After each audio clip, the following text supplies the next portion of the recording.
Hello, friends. More of God's fruits are patience, kindness, and goodness. We've already talked about patience and goodness, so let's focus today on kindness. Do you know that Romans 2:4 tells us God's kindness leads you to repentance? Not anger or wrath or threats of eternal torture. Kindness is the Father's greatest evangelical tool, always. I was asked once during my early days as a believer why I became a Christian.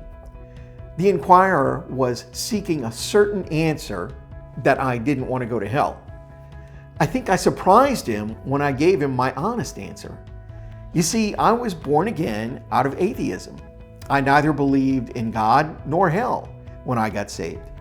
But the love of God that was described to me, a love that would motivate the creator of the universe to die in order to have a relationship with me, was irresistible. I had to believe it, and I had to follow this kind God.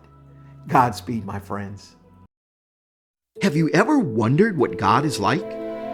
At times, he's been depicted as a malicious and overbearing dictator, and other times as an uninvolved and impersonal force. Some say we can't put God in a box. He's too mysterious, too unpredictable.